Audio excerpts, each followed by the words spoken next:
honey, I love you, and here are the flowers, and, you know, they're in their best behavior, and then things start to escalate again, and they start to act out again. And it just, again, it could be mentally and emotionally. It doesn't have to be physical violence at all. It's just a lot of mental and emotional draining. Abuse. Often it's not physical or violent. Mm-hmm. It's often manipulation through emotional and mental. Well, it's time for our break, but I want to go in, since we got into what a narcissistic personality disorder kind of looks like in depth clinically. And there's traits of that some people can present that doesn't quite diagnose them with the disorder, the personality disorder, quote unquote, but that people can carry narcissistic traits that kind of make you go, I wonder if I know a narcissist or if I am married to one or whatnot. And then they don't fit all those things that Jianny and I just talked about. And so that confuses a lot of people, because a lot of times we're wondering if we're together with one, but they don't fit all of those things. So then we're like, maybe not. But Jianny is a specialist on what other types and what traits look like when it's similar yet different. And I want to get to that and answer any questions and accept any calls too at 866-826-1340, 866-826-1340. And we'll be back. We're going to take our break, and we'll be back with Moments of Clarity in just a moment. Please stay tuned. You're listening to Moments of Clarity with Tiffany Werner. We welcome your input at 866-826-1340. Tiffany will be right back after this. This is the Tan Talk Radio Network. Are you or your loved one suffering from addiction to drugs or alcohol? My name is Steven Sundquist, and I am a recovered addict. You are not alone. My team of dedicated professionals at All In Solutions Counseling Center is waiting to help you. With our evidence-based services, you can rely on us to help get your life back. We accept most major insurances and offer a variety of treatment options. Call now, 561-289-0779. Again, that number is 561-289-0779. 3 years ago, I made the call. Will you? Do you ask yourself any of these questions? Will I ever be able to get out of debt? Will I ever be able to retire? How am I going to pay for my children's education? How do I begin saving for my family's future? And if something were to happen to me, will my family be taken care of? Have you struggled in finding the answers? Forever Forward Financial can help answer these and many more questions about your financial future by teaching you how money works, by providing you the financial education you seek, by assisting you in making the right retirement or educational decisions that are best for you and your family, and by helping you take the necessary steps in establishing and meeting your financial goals. Please call us today and schedule your complimentary, no-obligation meeting to discuss your needs and concerns. The number, 727-422-7761. Hi, this is Tiffany Werner, your host of Moments of Clarity. Living with a mental health disorder is not easy. If you or someone you know are struggling with this,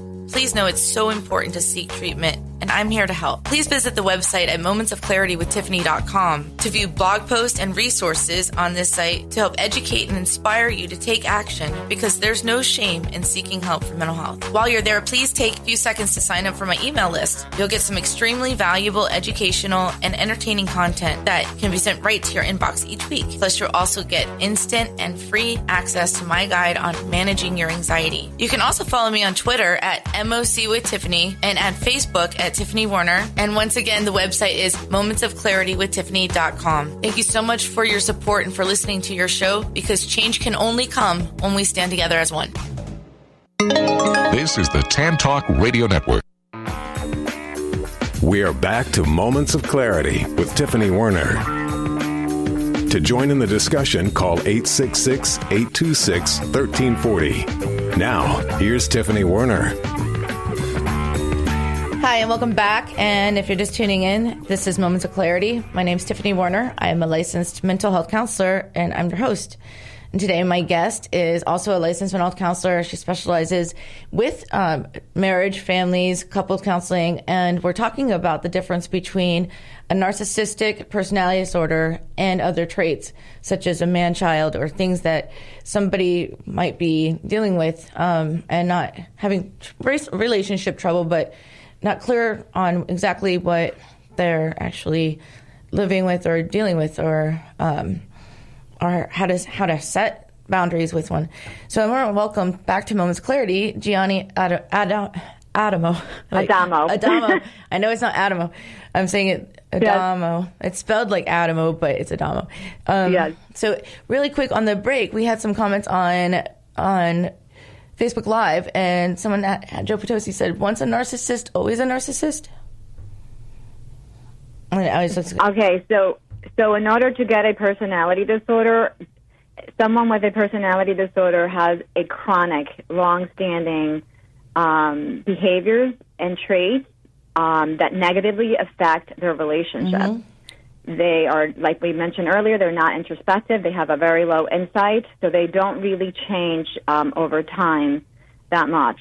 So nor do they seek help, because they don't think they need to change. So they seek help for couples counseling and marriage counseling because they want to rescue the marriage, but they don't really want to do the work of rescuing the marriage. And if it wasn't for couples counseling, to fix their partner. Please go on.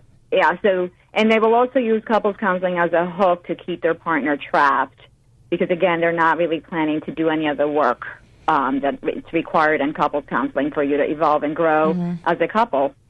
Don't you find that they think they're in couples counseling for you to fix the partner, to understand why they're right?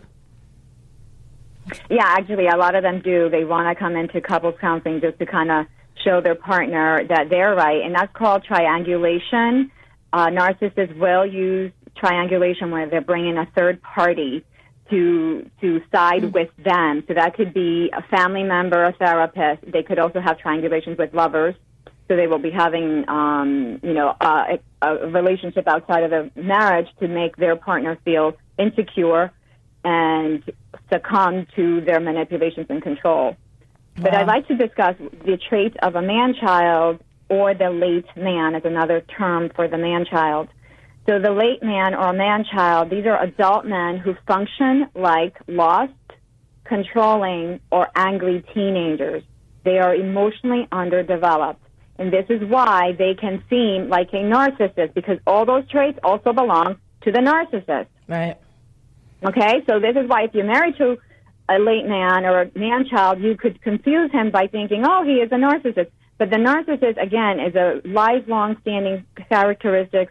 They barely change, and they're out to control. The man-child isn't necessarily out to control. The narcissist is. So that's one of the differentiating factors. Okay, so with the immature late man, they are late to commitment. So they usually marry late. A lot of the men who come into my practice are late men because they have trouble in their relationships. Some of them don't care for commitments. In fact, most of them don't care for commitments, even though some of them will marry in their 30s. Usually you don't see them marrying in their 20s because they're too immature in their 20s still.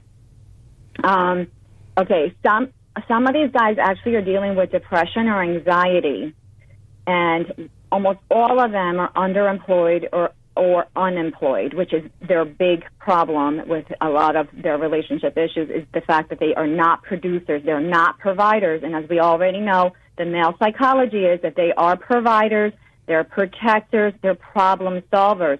These are the things that drives a man to having healthy self-esteem, that he knows that the family, that the woman he's got can depend on him both for provision, protection, and problem solving. That guy has an awesome self-esteem, okay? Right. So when these three things aren't happening within him, he has now problems with his self-esteem. So it either shows up with depression, anxiety, or being angry and controlling. So then there it starts obviously to replicate stuff. Say it again, please. It starts to replicate narcissistic traits at that point when they're feeling insecure.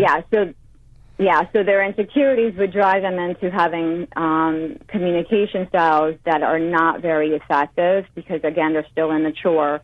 Unfortunately for the narcissist and the late man, the man-child, they all have high levels of separation and divorce. They also have a lot of addictions or escapism, so they're either let's just say that the man-child may not have a full-blown addiction to like alcohol or drugs, but they'll escape through television, internet, video, gambling. Some of them are using pornography to escape their emotions and not dealing with their reality. So you can watch out for those types of things that they're using to numb themselves. Most of them will have anger management problems or just not knowing how to deal with anger effectively, so they become very passive-aggressive. And, of course, we know that when you try to criticize or correct or bring some sort of judgment to them because it's appropriate for what has happened, they are ready with any kind of defense. They're constantly justifying, rationalizing, explaining, and excusing, and you can't get anywhere with them because there's a constant reason for it in their head. Yes. So part of the issue that's underlying all of this for them is that they all of them, none of them has had a male role model in their lives. And this is a huge injury to the male ego and to the male self-esteem when their father has not been there because the dad either has been working so much or the dad just abandoned the family or the dad was an alcoholic or an addict.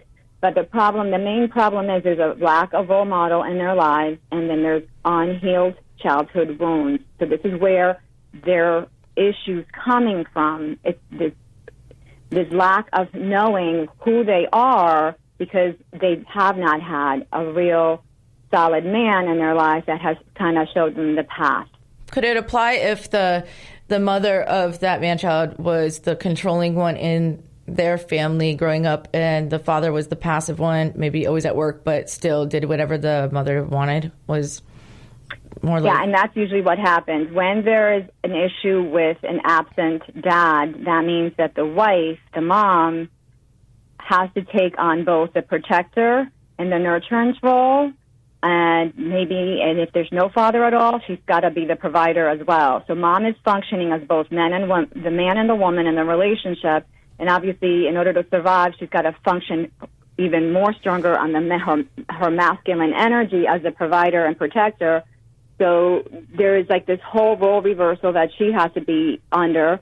And the boy grows up with the mom being the authority and everything. Or she's just an overprotecting mom. It could also be the opposite, where she just has, let's say, an anxiety disorder, and she's constantly being the boss and overprotecting and over-controlling her child or her children. So he grows up with this extremely tough mother who does not allow him to breathe. So he's used to having this authority figure, and then in an adult relationship, he's still seeking out this mom who's going to continue to control him. And then they look for that in a spouse too, because that's what they're used to as well. So it's comfortable. It's familiar. It's a very familiar, relationship with the opposite sex. So they continue to be attracted to strong women that they can rely on, and then pretty much not have to worry about being independent or the support system or responsible enough to have to take all of that on with a family. Exactly. Why did they look for families in the first place besides having a wife to take care of them? What would you say? Why do they look for families? Is that what you're asking? Like if it's a man-child, like you're describing, why would they want to get married and have kids and be in that role if they don't want that kind of responsibility? A lot of them, so we're all wired to love and be loved. So, we all need love, all of us. Okay. So what they do is they avoid the commitment part. So a lot of them will marry late, and a lot of them will not have children, or tell their partners that they don't want the children. But if you got pregnant or they decided they are going to have kids, they probably feel very strong and confident in their partner and their partnership with their wife. So they feel very confident with you, and they can feel like, okay, as long as I have you in my life, we can do this together. So they see you as you're the hero, the wife. You're the rescuer who's going to see all this through, and he's going to be your support system versus he's not going to really lead or provide, and he's not going to. So it's going to be a role reversal in the marriage. And usually, unfortunately, for those men